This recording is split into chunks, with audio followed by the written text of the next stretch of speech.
Good evening. You're watching the news at 7:30 on ATV. I'm Emily Sue. And I'm Anne-Marie Sim. Here's a look at tonight's top stories. MPF officials propose reforms that will enable retirees to collect pensions in phases. Families of Lama collision victims accuse government of hiding information by not releasing full internal report. Barack Obama arrives in Seoul and warns North Korea to refrain from nuclear tests. The MPF Schemes Authority has suggested reforms which include allowing retirees to withdraw their pensions in phases. The proposals will be submitted to LegCo in July and could be in place by next year at the earliest. The Mandatory Provident Fund Schemes Authority revealed that it had carried out a public consultation in 2011 to 2012 and found that 90% of respondents want access to their contributions to be changed. As a result, the authority today put forward several amendments to the 14-year-old compulsory retirement scheme. It suggests that retirees be allowed to withdraw their MPF pensions in phases instead of in one lump sum, so annually they can withdraw no less than $5,000 4 times per year, and trustees would not be allowed to charge them for it. The MPFA also proposed allowing people diagnosed with terminal illness to get access to their contributions early. In those cases, they would have to provide a doctor's letter confirming they have less than a year to live. The authority also sought to clarify an MPF rule that says retirees aged 60 and above can't work while claiming their pension. But it plans to change that by allowing those in special circumstances, such as bankruptcy or having a family member diagnosed with a serious illness, to work again without breaking the law. But some believe grey areas remain. Maybe some of retired, they want to apply some social welfare. For example, the allowance, the senior allowance, when they reach 65 years old. So such definition must be clarified by government. The MPFA will submit its proposals to LegCo in July, and they could be in place by next year at the earliest. The families of the 39 people killed in the Lama ferry disaster have accused the government of lying and irresponsibility for not releasing crucial information about its internal investigation. But officials have defended the decision not to disclose names because of a criminal investigation into Marine Department officers suspected of failing in their duties. Democratic Party lawmaker James To and Irene Chang, who lost her 24-year-old son in the Lama ferry disaster more than a year ago, took to the airwaves this morning to condemn the government for releasing only a summary of the report on its internal investigation. The government is lying, Chang alleged, and deliberately hiding information in order to cover up the mistakes of its own people. But she admitted that some parts had to be left out because of privacy concerns. A police criminal investigation is also underway. 39 lives were lost on the 1st of October 2012 when 2 vessels collided off Lama just before the National Day fireworks show. Last night, Transport Chief Anthony Cheung announced that an internal report on Hong Kong's worst maritime disaster in 40 years had been completed. The report is more than 400 pages long, but the government only released a 50-page summary. A total of 17 unnamed Marine Department officials up to directorate level were found to have failed in their duties, and 13 of them faced disciplinary action. Chang said the government's decision to conceal what she believes to be crucial information is irresponsible and unreasonable. She criticized the authorities for not respecting the demands of the victims' families, who want those responsible to be brought to justice. To, who is representing some of the families, went further and accused the government of adopting double standards, saying in the Commission of Inquiry report released a year ago, only 2 sections dealing with the vessel's skippers were redacted. This was done to avoid influencing the trials of the 2 men who were charged with manslaughter. Ko said the 17 officers singled out in the internal report are still being investigated, which means their case has not entered the judicial procedure yet. Justice Chief Rim Ski-yoon said the focus and objectives of the 2 reports into the tragedy are different, and he defended the decision not to reveal names. Because the investigation is yet to be completed, we cannot at this stage exclude the possibility that there will be criminal proceedings in court in the future, in which case not only the suspect's evidence might be affected, not only their right to fair trial would be affected, the credibility of the witnesses' testimony would also be affected. Transport Chief Zheng echoed Yun, but stopped short of saying whether the police will be able to complete their probe before former Marine Director Francis Liu, who's on leave, officially retires at the end of the year. But he said he'll consult Yun on a suggestion that the families be allowed to read the full report under a confidentiality agreement. Zheng is scheduled to meet To and some of the relatives tomorrow. The government faced more opposition from district councillors and residents in Tuen Mun over its plans to expand the city's landfills. Environment Minister Wong Kam Sing was greeted by protesters before a special meeting in which several district councillors walked out in protest. ATV's Arthur Akiola reports. Protesters hurling hell money greeted Environment Secretary Wong Kam Sing on his arrival for a Tuen Mun District Council meeting this morning. The demonstrators wanted to send a clear message to the government that they strongly oppose the expansion of the landfill in their district. Wong accepted petitions calling for effective waste reduction policies and compensation before briefing district councillors on the funding application to enlarge the refuse dump. The councillors accused the environment chief of failing to consult them before seeking funds for the expansion project. Later, 18 of the 35 councillors walked out to show their anger at the plan, forcing a 15-minute adjournment. When they failed to return, a quorum could not be met, so the meeting was turned into a non-binding seminar instead. Wong later insisted that the plan had been discussed for more than a decade and denied that the government is rushing it through. He stressed that expanding the landfills is necessary and urgent in order to tackle the waste problem. Tuen Mun District Council Chief Lau Wong Fat called on the government to suspend the plans until an agreement is reached. He also said it's unfair for his district to take up more than 60% of the city's waste. Arthur Akiola, ATV News. Hong Kong's biggest pro-establishment party is confident that its controversial political reform proposal will win public support. Constitutional Affairs Chief Raymond Tam, meanwhile, warned the city not to miss the chance to achieve universal suffrage in 2017, while China says national security is at stake if the wrong person becomes Hong Kong's chief executive. More than 20 SAR media executives met Basic Law Committee Chairman Li Fei this morning on a visit to Beijing to mark the 60th anniversary of the Newspaper Society of Hong Kong. Senior Delegate Ronald Chiu quoted Li as saying national security will be threatened if a person who's antagonistic towards Beijing becomes the next chief executive. Li also stressed that giving the nomination committee the sole authority to name candidates for the city's top job in 2017 is fair and effective as the city pushes towards greater democracy. Here in Hong Kong, with only a week left before the government wraps up its first round of public consultation on constitutional reform, many political parties and groups are rushing to submit their proposals. After unveiling their plan on Tuesday night, the city's biggest pro-establishment party, the DAB, officially handed its blueprint to Chief Secretary Carrie Lam this afternoon. The DAB suggested expanding the nomination committee from 1,200 to 1,600 members, and chief executive hopefuls must secure the backing of half of the committee in order to become an official candidate. Pan-Democrats have labeled the DAB plan as unacceptable and a bid to screen out candidates critical of Beijing. We understand that there are some comments after we release our proposal, but we will continue to listen and communicate with other sectors of the community in order to build up a consensus within the society.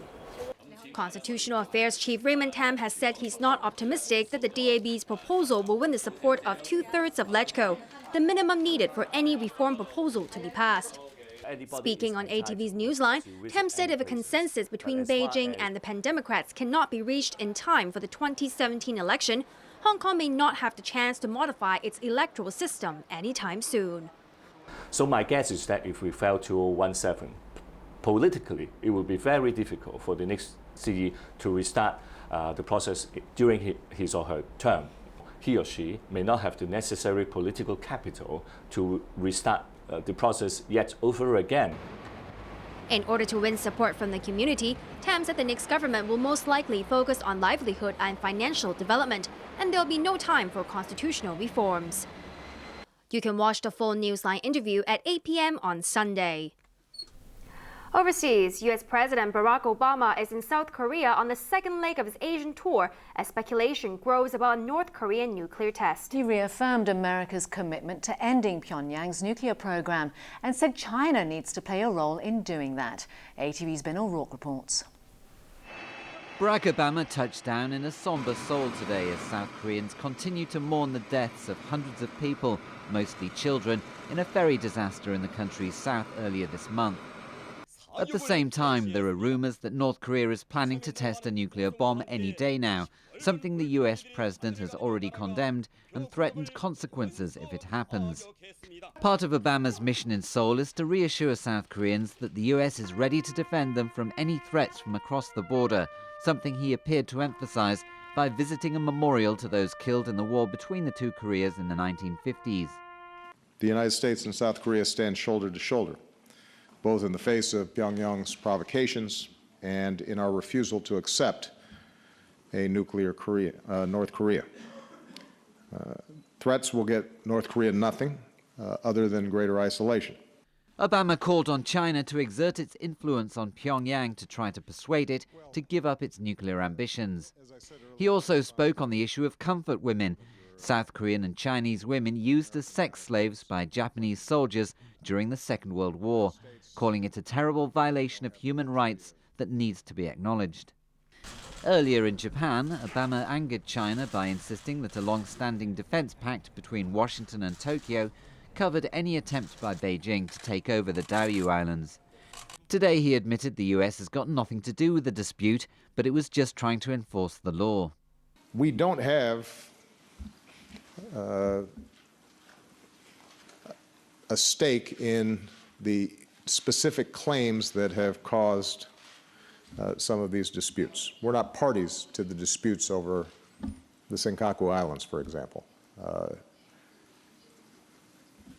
Our primary interest is making sure that international norms and rule of law are upheld and that disputes of this sort are resolved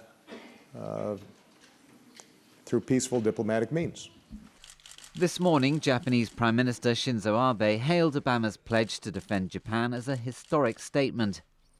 Commentators have suggested that Abe struck a deal with Obama for the defense pledge in return for Japan signing the Trans-Pacific Partnership Trade Pact. But there was said to be no progress in talks on the agreement by the time he left, undermining his so-called pivot to Asia strategy. In this part of the world, right, China is seen as the big brother, and the Americans need to send a very strong message out that yes, China is a big power in this region, but so is America. Obama's last stop is the Philippines, where once again territorial disputes with China will be on the agenda.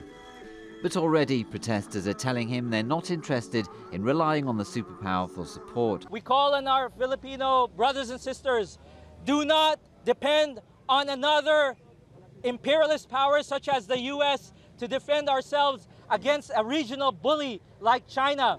We should not depend on another war power to wage war against another war power.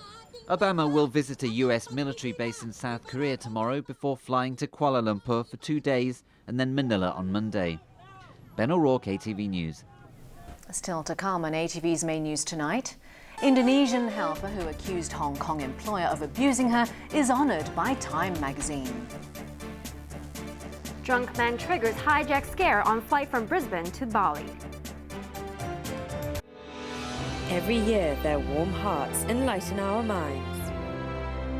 ATV Hong Kong Loving Heart Selection Campaign 2014 is now open for nomination. The 5th year, we need more positive energy. When it comes to weather, you know it's accuracy that matters. Weather Report, tonight at 7:55. Explore different magnificent places. This world is far more than you can imagine. We open a window to let you see how extraordinary they are. A window on. Tonight at 8. 大家嘅願景一齊去實現。2017年普選行政長官同2016年立法會選舉辦法嘅諮詢開始咗啦。大家喺基本法嘅基礎上討論，一齊參與，表達意見，互相尊重，一齊講，一齊聽，有商有量。由我，由我，由我，由我，由我哋，由我哋，由我哋，實現普選。Soccer Fever, Amazing April.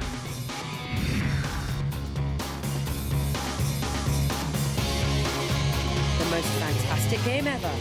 Hibernian versus Hearts. Sunday night at 7:45, live on World Channel. Watch the live show on your phone and ATV website.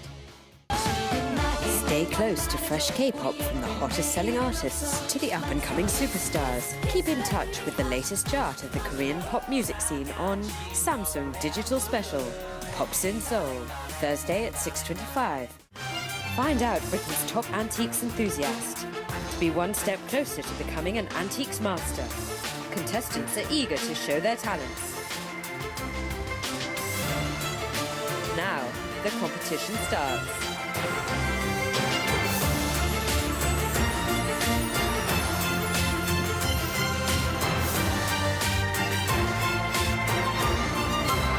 Antiques Master, Series 1, tonight at 9.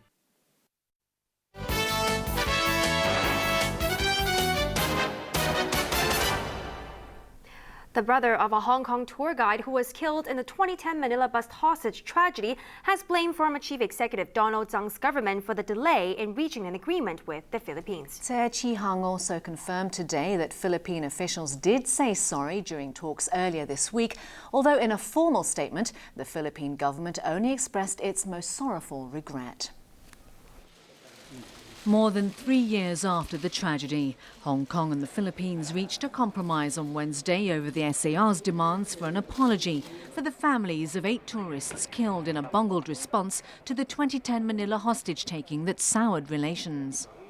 But according to Tse Chi-hung, one of the brothers of tour guide Masa Tse, who was shot dead during the hijacking, former Chief Executive Donald Tsang's government could have done more.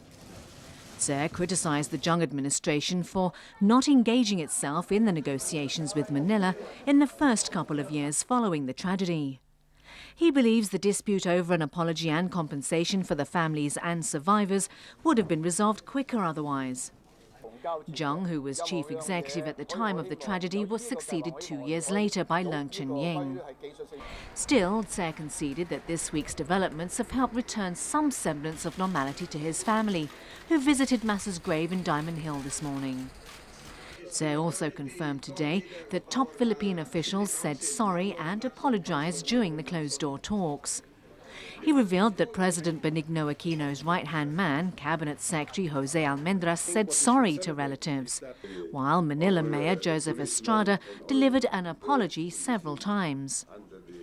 Almendras had said at a press briefing that he forgot whether he really said sorry.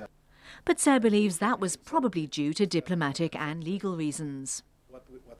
There was no official apology from Aquino, as Hong Kong had originally demanded, and the families had to settle for the Philippine government's public expression of most sorrowful regret and about $20 million in compensation. Following the compromise agreement, Hong Kong reinstated visa-free arrangements for Manila's diplomats and officials and lifted the black travel alert against the Philippines. The government has been urged to introduce more incentives to encourage welfare recipients to find jobs that will enable them to climb out of poverty. A concerned group says inflation is taking a heavy toll on the needy, especially those who are single parents. ATV's Minna Wong reports. Hong Kong prides itself on being an affluent city, but tens of thousands of people at the grassroots struggle to make ends meet. Many at the lower end of the social scale apply to the government for welfare payments under the Comprehensive Social Security Assistance, or CSSA scheme. Today, a group known as the CSSA Alliance revealed the results of a recent survey. It found that 54% of the 179 welfare recipients it interviewed had a job in the past 3 months. But most said they could only work part-time as cleaners or domestic helpers because as single parents they could not stay away from their children for too long. Because they worked for short hours in low-paying jobs, their average monthly income was only around $2,600. More than 70% of respondents said their meager wages made it hard to save for a rainy day. The Social Welfare Department operates a disregarded earnings scheme under which CSSA recipients making $800 or less can collect their full allotment. But those who earned $4,200 or more will have $2,500 deducted from their benefits. The Alliance says this isn't fair because of inflation. It wants the government to raise the disregarded earnings ceiling. The CSSA scheme is for Hong Kong residents whose income and assets are insufficient for their total monthly needs. Last month, the number of welfare recipients dropped by 340, but about 260,000 still need government help to survive. Winna Wong, ATV News. In other local news, the government has urged suppliers and retailers to ensure adequate supplies of infant milk formula for the Golden Week holiday. And Time magazine has praised the Indonesian maid who accused her employer of abusing her. Arthur Kyola reports. Uriana Slustianingsi, the domestic helper who accused her former employer of torturing her, has been named one of Time magazine's 100 most influential people. The U.S. Weekly praised her for speaking out and shining the spotlight on the abuse of domestic helpers in the city. Uriana says she's happy to have been chosen, but warns there are still others who have also been abused. She hopes that her experience will encourage other helpers to speak up if they've been treated unfairly. Health Secretary Ko Ing-man says measures are underway to ensure a stable supply of infant milk powder during the Golden Week holiday, starting on the 1st of May. The government has met suppliers and retailers and urged them to look out for the overall interest of people here and not to act for short-term gains. Ko said the situation is being monitored to ensure there are adequate supplies.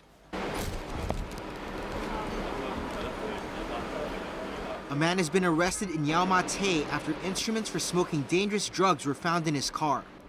Police officers patrolling Wu Sung Street spotted a car near a parking meter with the door open and the suspect asleep in the driver's seat.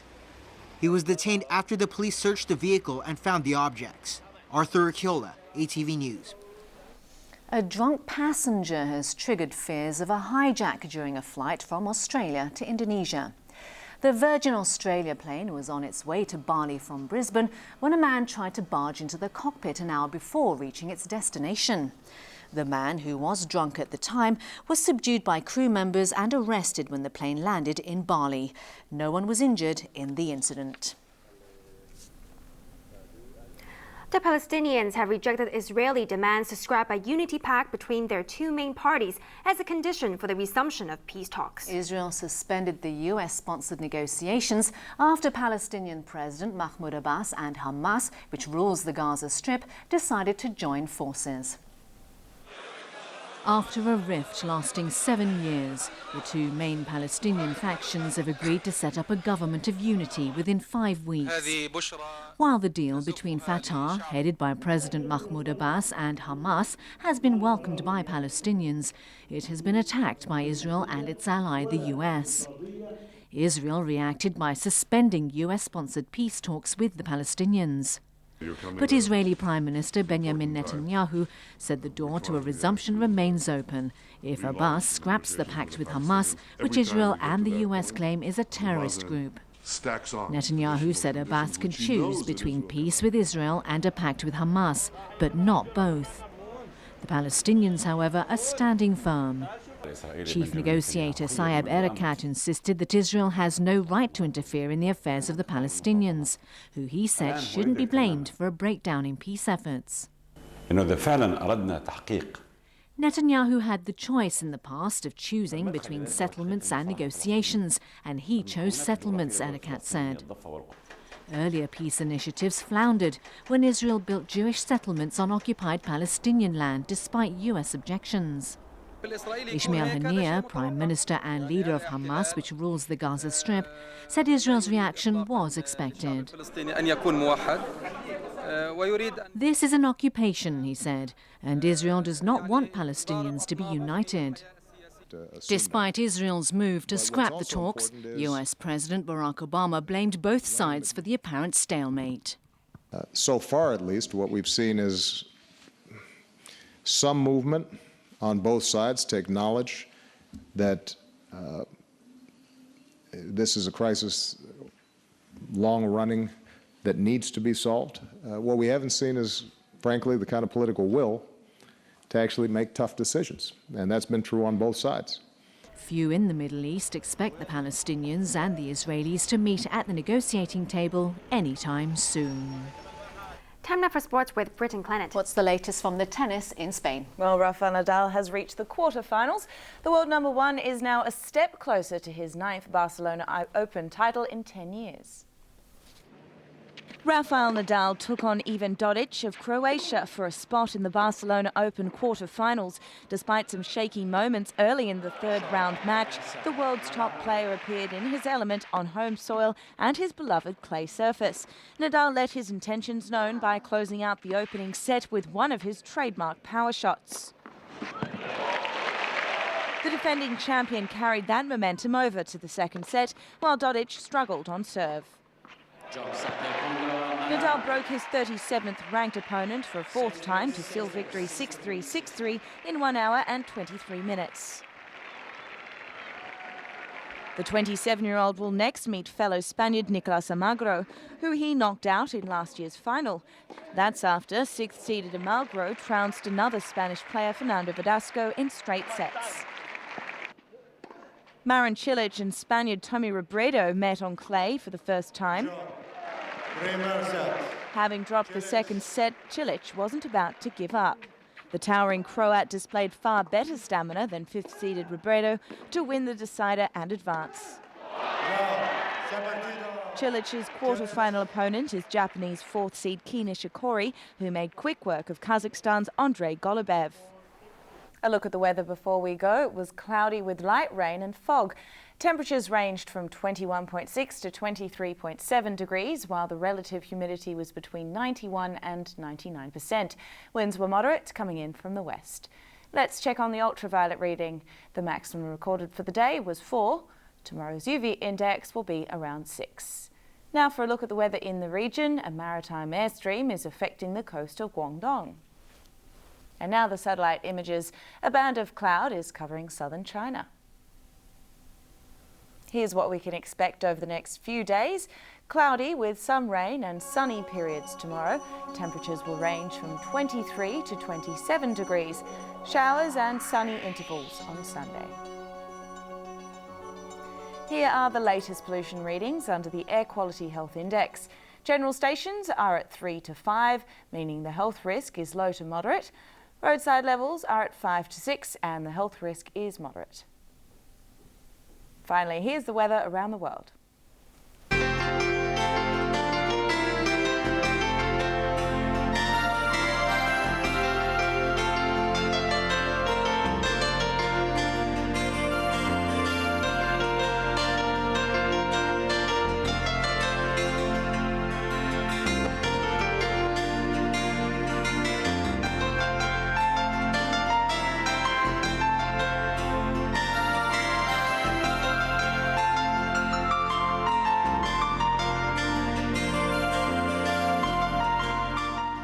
That's our main news for Friday night. We'll have an update in 1 hour. I'm Emily Sue. I'm Brittyn Clennett. And I'm Anne-Marie Sim. Thanks for watching ATV and have a great weekend. Good night. Good night.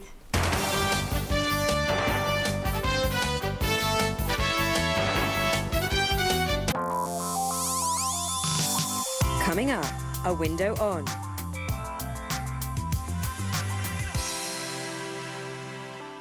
To produce the best show possible, dealing with less than ideal conditions is a must, considering being a mum, but it seems the dad doesn't think so. Kenneth, do you remember that silly joke about me having your baby? Imagining meeting the past me and the future me. Oh no, let me introduce myself. I am future Jack, obviously. Will me figure out the messy life? 30 Rock, tonight at 8:30. Few people really understand its unsinkable soul. Wouldn't you like to know what is ahead in your world? Today I will show you what God says about how you can achieve real success. It's far more than a book. It's God's revelation to mankind. Tomorrow's World, Saturday morning at 9. Struggling with Parkinson's, the brain pacemaker makes it curable. When it comes to learning, the brain can even do more. We know the brain plays a crucial role in many ways. But how? Documentary World.